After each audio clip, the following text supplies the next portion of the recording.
It's here, it's finally here. It's time to reveal the Bell library of my very dreams. I went from a tiny little baby bookshelf to this monstrosity, aka beauty. And this is the first official tour that I'm giving literally anyone. So thank you for being here, and let's get started. Starting with this first wall here, this is what I am calling the ARC area on the upper 4-5 shelves. And they are all organized in order of publication date. So the oldest being at the tippy top and the newest closest to the middle section here to help me keep all my ARCs straight. And then on these 4 shelves here, these are all of my book club books. So formerly Brunch Babes Reads, now the Moody Readers Book Club that I've been hosting for the last 4 years. These are all the books that we've read in the history of ever. So we are completely virtual now. We used to meet in person, and we read in New Mood every single month. Have you read any of our book club fics? I love how diversely and uniquely we read. There's always something to challenge and get us out of our norms, which is really fun. Now, these 2 shelves are a little bit of overflow. We'll take a moment of silence. Yeah, okay, most of these are Omar's books, so there's a lot of textbooks and random things going on. And then we've got some graphic novels and some magazines. I subscribe to Vanity Fair and also the New Yorker, so this is where I keep these as well. And I have been collecting Archie comics since I was a little kid. I used to get them in my stockings for Christmas, so I love having those here. Now, this is one little area that I'm particularly proud of. This is my Grishaverse suitcase. Down there is actually my atrium on the first floor. Eventually, we're going to put some plants in there. But this is my little content creator area. So everything in here is all of the things that I need to create content. I've got a box opener. I've got my embosser. I've got, handy dandy scissors, stamps for my reading journals, and just about anything that I could think of that I might need to create content, to read, to create, to get crafty. All of that is in this little box, and it is very organized because I am indeed a Virgo. So eventually I'm hoping to get into more of my book journal era, so I'm hoping all of these supplies help, but I've got all of my bookmarks organized in the back here, and also by season. I've got my little sprocket printer that prints out little stickers. I've got annotating supplies, all of my tabs in here. We've got markers and another little pouch here. This was a pouch that I just I don't know. We're not going to talk about that one. And then we've got pens, and we've got my little candle lighter. So once again, everything is very organized and separated, which is really, really nice. I've got a nice bookish candle, some coasters, because we know whenever you're reading, you need a cozy cup of tea, right? And then in here, I've got some washi tape and little lights for when I'm ready to, add some sparkle to my shelves. And then miscellaneous sticky notes. So like I said, this is everything that I could think of that I might need for book journaling, scrapbooking, bookish content creating. All of that goes in here. In this particular corner, from pretty much top to bottom, this is what I'm calling Classics Corner because it is essentially all classics books. So let's get up and close and personal up on the ladder. These paperbacks I thrifted from thrift books, and they are all covers inspired by Twilight, fun fact. So this was during the phase of the Twilight craze. They rebranded some of these classics to try get teen readers to be more interested. And then the ones next to it here are all chalkboard art inspired, which I think are super cute. We've got some horror, and then we've got just miscellaneous. Of course, another wonderful classic, All Too Well here. And some other versions that I've thrifted. So those 5, I'm not sure what you call this set. I know there's a bunch more that I hope to collect eventually. All I know is I picked these 5 up from a thrift store when it was like half off the yellow sticker sale, and I got all of them for like $4 together, which is just absolutely insane and amazing. These 3 right here are very, very old and beautiful. The Little Women is absolutely iconic and gorgeous. Just look at it. And I got those 3 on eBay as a set for, I think, like $30. So like $10 each. Wild. Wild, wild, wild. All right, moving on to these viral book sets. These classics are the Puffin Pantone collection.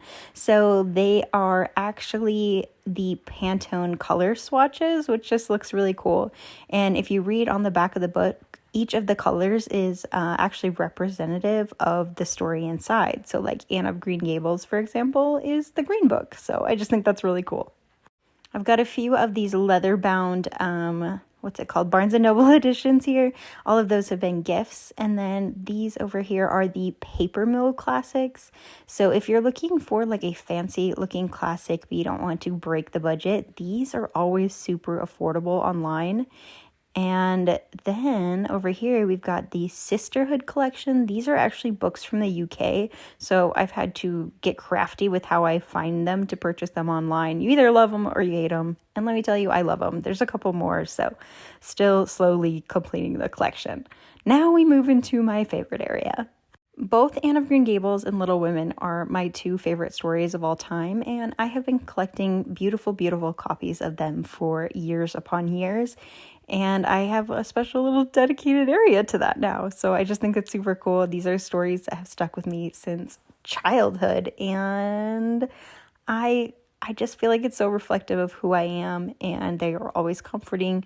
They're characters who not only do I hold dear in my heart, but I feel like are a bit like me. I particularly love this thrifted one because it has this little note from Grandma Sue, and it's from the 80s, and it's got some blue sprayed edges. But this edition here is also absolutely gorgeous. It's actually cut out. They only did 10,000 of these if I remember correctly, because they were very difficult to make, and they released them seasonally. So there's other classics out in the world, but I just think they're super, super cool. They're very unique. They have sprayed edges, and they also have very gorgeous end papers, and they come with a bookmark that matches. All right, let's check out the rest of the Anne of Green Gables collection.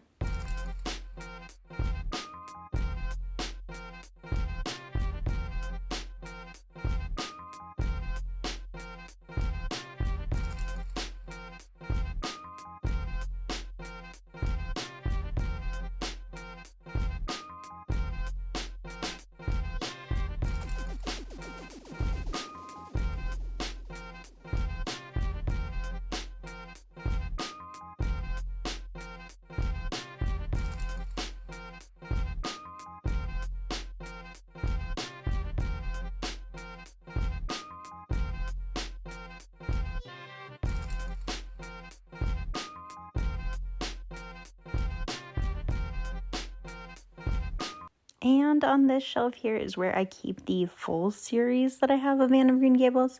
These three I found thrifting for, I think, $1 or $2, which is just wild. And then this gorgeous, gorgeous set here, I've actually found partially at the Verbatim bookstore in San Diego. And then a week later, I actually found the missing ones at a bookstore in Phoenix, which is really cool. But I believe they're actually published in Canada. I just love the colors and how well they look together, and I just think they're super pretty, although the Anne on the cover is more of a strawberry blonde than a redhead in most of these photos, if we're being honest, but I just think they're really, really cute covers, and they just have a sense of romanticism to them. I don't know. Come at me. I don't know. I love them.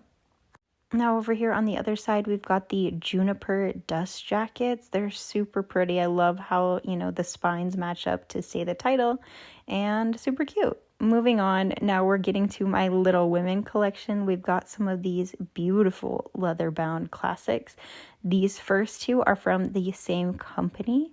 It's actually called the Easton Press, and I believe they are like $99. I'm not kidding.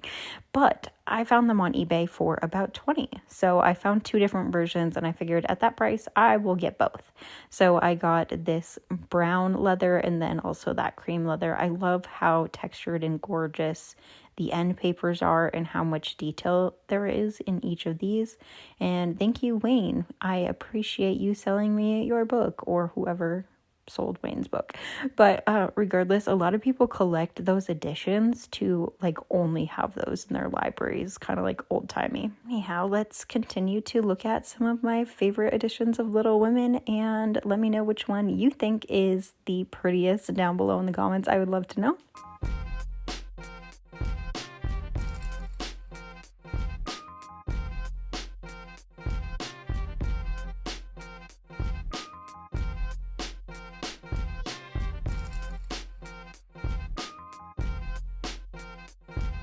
And side by side here, I actually keep Little Women and Anne of Green Gables together because these are the same edition, like publisher that makes these. I don't know words. Words are hard. I'm a reader, not a speaker. Come on, guys.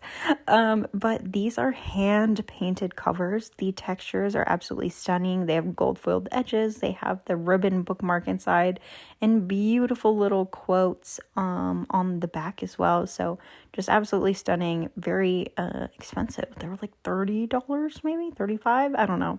A little bit pricey, but totally worth it.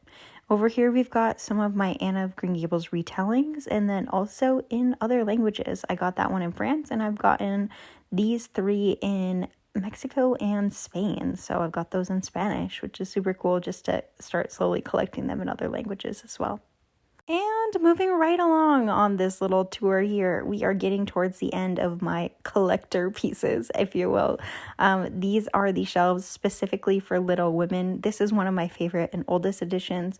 It's not only my favorite because it's absolutely beautiful and very old, but because it was gifted to me by one of my friends, hey Betty, who lives in Canada. So she actually included a little photo of the bookstore that she found it at and a little note and her with the book. So every time I look at this book, I'm just reminded of sweet, sweet bookish friends who just think of you and are so thoughtful and always there for you.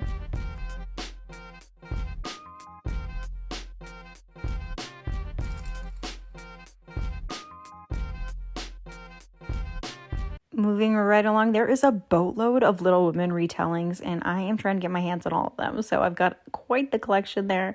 Also quite a random assortment of editions that I found thrifting or have been gifted. These are a special little one because these are my tiniest edition. They are so little that there's actually 2. So that is just the first book, but they are so tiny and so adorable. Here we've got some other editions and other languages that I've gotten while traveling, and also the official movie companion because that is seriously such a wonderful adaptation. Now we're getting into my Once Upon a Book Club area. These are some of the boxes that I've saved and some of the ones I have yet to read. Oops. So that is something that I need to make time for, pun intended, including this romantasy. So romance and fantasy box.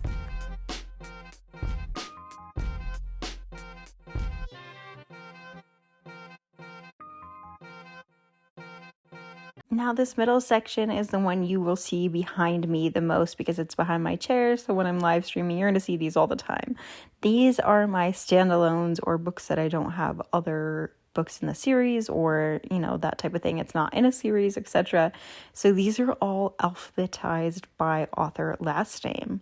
And I've been looking for little ways to help make my library just feel more uniquely mine, to make it feel more exciting to want to read all the books on the shelves and kind of give it like a almost bookstore feel. I decided to repurpose these letter dividers that I had for my vinyl records and to put them on these shelves instead. So now I can easily find the author name that I'm looking for, but it actually just kind of makes it feel like I'm shopping at a little bookstore. So welcome to your local indie.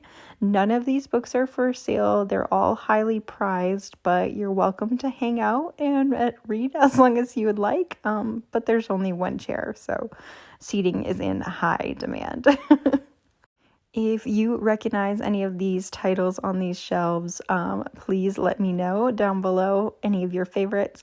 These are a combination of books I've both read and not read. So there's a bit of a mix of both, but I feel like I've got so many different genres and so many different vibes happening here. So just tons and tons of amazing books and worlds to get lost in.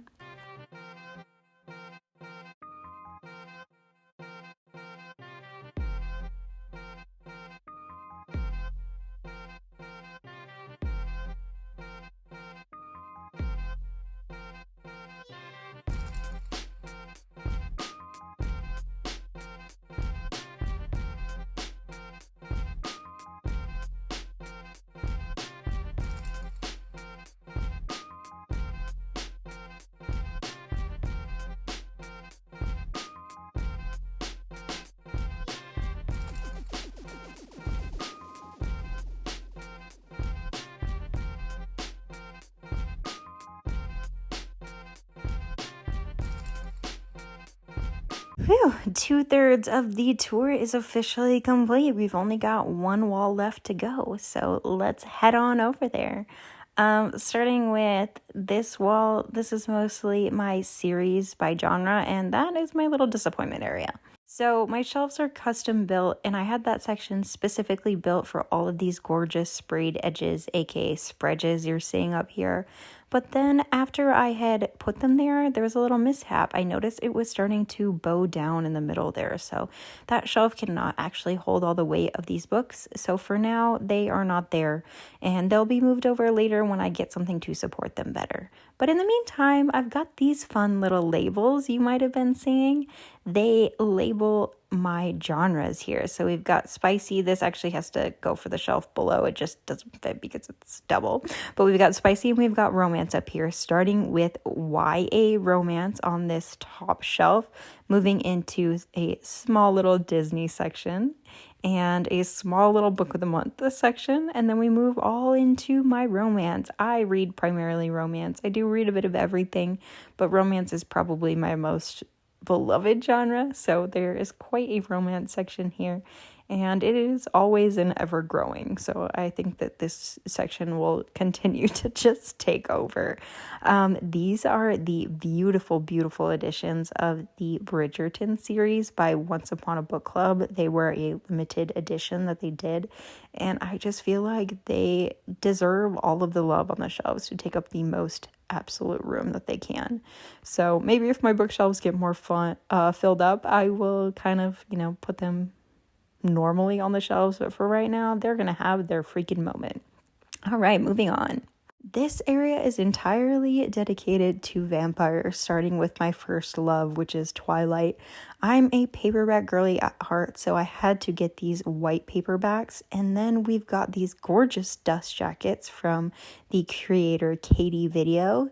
She created all of these based off of the movies because she is a huge horror buff, so she added kind of that creepy factor to them, and they're one of my favorite things on my shelves.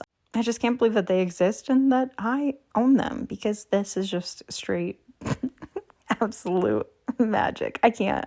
They're just the best.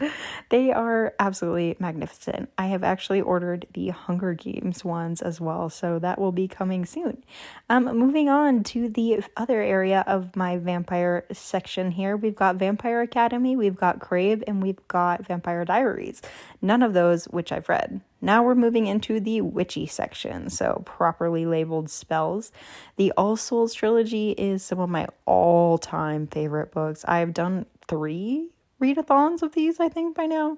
So on the last readathon that I did, Deborah Harkness and her team actually reached out to me to send some little goodies and to send some of the show tie-in covers. I even bought the UK editions because I'm just hardcore and I have no chill. So that collection is ever growing, and you might notice this special little book here. If you've read book 1, but it's a little tie into the story there. So we keep that one on the shelf, and it's got some secretive properties in case we need them. All right, moving on to more magic here. We've got a beautiful section dedicated on these shelves to Leigh Bardugo, the queen herself. I have these gorgeous collector's editions of both Six of Crows and Crooked Kingdom. And then from there, it just kind of gets a little bit random because some were gifted, some were purchased, and some were show tie-in covers. So it's a little chaotic, but mostly because I have them all in audiobook, and that's how I prefer to listen to them. But we've got them all, regardless, at the end of the day. Now we've got this mysterious, secretive little portal book here. Haven't decided what I'll use that for. And a little bit more witchy books to end that section with. Now moving on to 2 of my absolute favorites. I am freaking obsessed with Robin Schneider and everything she writes. The Other Merlin series is absolutely fantastic, and The Future King. And she even said for your amazing new bookshelves here. So thought that was super cool. And moving on to our mystery section. I don't know why I'm saying our, but I mean, I feel like you guys are here with me. So at this point, it's my shelves, it's your shelves, it's our shelves. Like I said, welcome to your new local indie. This book box, I actually have the books on the shelves themselves, but my friend Casey designed it, so I like to keep it on the shelves because I love her and I love BookTok.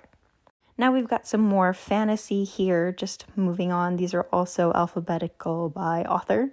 Some of my favorite here are these LitJoy special editions of the Red Queen series, which I also listened to on audiobook, but couldn't resist getting these because look at the sprayed edges, look at the covers. They have this gorgeous, gorgeous foil. They have gorgeous end papers. Wait till you see, look at that. But I mean, all of that is great. Even, author signature, fantastic, but that's not even the best part. Trust me. Nope, it's not the art either. It is right about here. There is little annotations from the author herself inside this set, which I just think is so magnificent and unique. All right, let's keep seeing what's left on the shelves.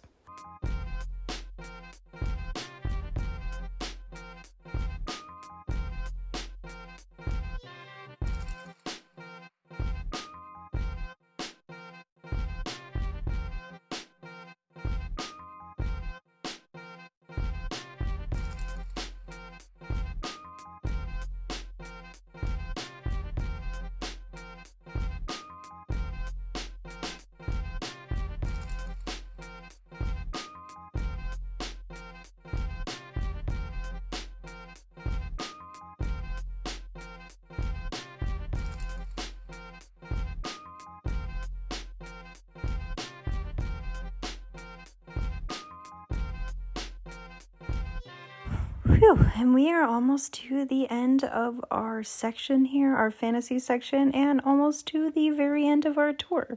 So we've got the new Aragon paperbacks that I am absolutely in love with, and this cute little homage of when I went to the Notting Hill bookshop, which isn't just a place in a movie, it is a real bookshop that you can visit. We've got a little section for V.E. Schwab. We've got Omar's Lord of the Rings and a little bit more fantasy and dystopia. So that's about it. Oh, just kidding. We've got Outlander down here as well. And that's about it. This is what you won't see most of the time is this disaster over here on the other wall. This is my beautiful library cart that houses all of my incoming books and outgoing books. And this is all of my beautiful bookish art that I'll be hanging up at some point soon. And that's the tour. That's my brand new dream home library. We've only got a couple things left to do. One is finding a contractor to build me a rolling ladder so I can stop carrying around that bulky construction ladder. And then we have to categorize all of the books. So I've got this handy dandy scanner and we are going to go book by book scanning in every single shelf to find out how many books I actually own and how many of them I've actually read. I will see you on TikTok Live September 16th at 12 p.m. Pacific. Make sure to hit like on this video and hit subscribe if you haven't done so already. It really helps me out as a new booktube creator, and thanks for letting me give you this tour.